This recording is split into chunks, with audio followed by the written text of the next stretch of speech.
Good day. We'll continue with business AS class. Today's topic is demand. When we talk about demand, it's simply about the quantity or the amount of goods we are willing to buy at a given price and time. So we are individuals, so demand is basically sits upright. Demand is basically for consumers. So the willingness and the ability of consumers to be able to buy a certain product at a given price and time, it's demand. Do we get demand? Yeah. We want something, we want to buy. So our willingness and ability to buy means there's demand. Do we get demand here? Great. So that's about demand anyway. And we have the demand curve, which is the curve here. The demand curve is a graph that shows the relationship between the quantity demanded of a product and the price of that product. So that is what we call a demand curve. A graph that shows the relationship between the quantity demanded and the price of the product. So there's always going to be an inverse relationship. Because it's demand, consumers are conscious about price. So it means we only want to buy more when the price is favorable. So if the price is favorable, it means the price is low, it's falling, then we buy more. But if the price is increasing, we tend to buy less. So that is how demand works. So when you look at this, so for the relationship between price and demand is that as soon as price increases, the quantity demanded will reduce, and the movement along the demand curve, there will be contraction. So let's take an example from here. Let's assume the price is 1.5. If the price is 1.5, a fall in price from 1.5 to 1 expands the quantity demanded from around 1.5, which is 60 to 80. 1.5 is this. The quantity demanded is 60. If it falls to 1, then the quantity demanded will increase to 80. So that's the movement along the demand curve, which is expansion. Yes? Why does a company decrease their price to higher their demand? Well, sometimes you might need to decrease. There are different reasons why a business or a firm will reduce its price. A firm might reduce its price because it wants to attract more customers. A firm might reduce its price because its cost of production has fallen. So there are different situations which we can't decide here. But if a firm has decided to reduce its price, to have done it for a purpose, maybe as a result of a fall in its cost of production, which allows it to charge a lower price, or maybe it wants to attract customers. A firm might also have changed its objective from maybe profitability to increasing revenue. So there are different reasons why firms would have, or a business would have changed its price to a lower price. But at the end of it all, if the price of a product falls, the quantity demanded is expected to increase. That is the point. Do I answer your question? Great. So that's the movement along the demand curve. So there's always movement. Yes? Mr. 100, what's that? 100 of what exactly? Let's say 100 kilo of rice, right? Kilograms, yeah. Being sold at 50 cents. Yes. It's $50, right?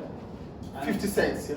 It's if we sell 100, it's But this is pounds anyway, we can use dollar anyway, yeah? pounds, 50 pounds. Okay. Also, 20 packs of rice sold at 2.5 is also $50. So it's quite No, if it was 20, if 20 units were sold, it means the price at this. It's also $50. The price is 2.5 here. Yeah, but at the end it's the same result. But It's not the same. It's not You're the getting same. 50 pounds at the end of the day. No, you're not getting the same. Look at the point here. What we need to understand here is not revenue. It's about what happens to demand as soon as price increases or reduces. So if the price is at 2.5, the quantity sold or the quantity demanded by consumers will be trending. So as soon as the price falls, the quantity demanded increases. That's what inverse relationship is about. So it's simply about the reaction of customers when price increases or decreases. Talking about revenue, what do you make? What you make is a different ball game. It's another thing entirely. But here we want to understand the response of customers when price reduces or increases based on the law of supply, which is the higher the price, the lower the quantities of demanded. The lower the price, the higher the quantity demanded. Yes. Are you with me now? Great. So there's always going to be movement along the demand curve. When price increases, the quantity demanded tends to reduce. When price falls, the quantity demanded tends to increase. That's expansion and contraction. I think the point is clear. Yeah. Is it clear, please? Yes. So we have other factors that determines how much we buy or how less we buy. One of them is price of substitutes. When we talk about price of substitutes here, we're talking about a substitute good is a good that can replace another. So like Coca-Cola or Pepsi, they are substitutes because they are competitive. They are competitors. So if the price of one increases, the demand for it might reduce because we have substitutes. Substitutes allow consumers to have more choice to make. So when we have more choice to make, as soon as the price of one increases, we stop buying, we shift, or we switch to buying another. So the demand for that product that has increased in price would fall, shifting it leftward from D1 to D2. Do we understand the point here? It's here. Let me use the graph here. Okay. Based on the graph here, for a substitute good, what happens to a substitute good?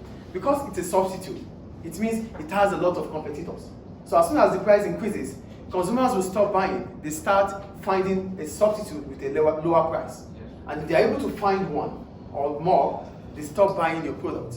That shifts the demand curve for your own product leftward from D to D2. Forget about D1, D2, D3. We can use D1, D2, D3. We can use D1, D2. Do we get it? But the point is, an increase in the price of a substitute product that gives more choices for consumers to make, we shift the demand curve leftward from D to D2. Do we understand substitute here? Do we understand substitute or not? No. A substitute product is a product that has competitors. So when there are substitutes, it means consumers can make different choices. Do you understand? So let's assume this is a bottled water. Do you have another bottled water? Let me have that, please. I have it. Thank you. So these are two companies. They are not the same, yes or no? But let's assume they have the same quantity. So Daimler increases its price to, let's say, it's before now it was $1. It increases it to 1.5, and this remains as 1. The same quantity now. Let's forget about the size now. Let's say assume that they are the same quantity. So if Daimler increases its price to 1.5, this remains as 1. Which one will you buy? This. So we continue to buy this. What happens to the demand for Daimler? It reduces, shifting the demand curve for Daimler to the left. And the demand curve for this product that reduces,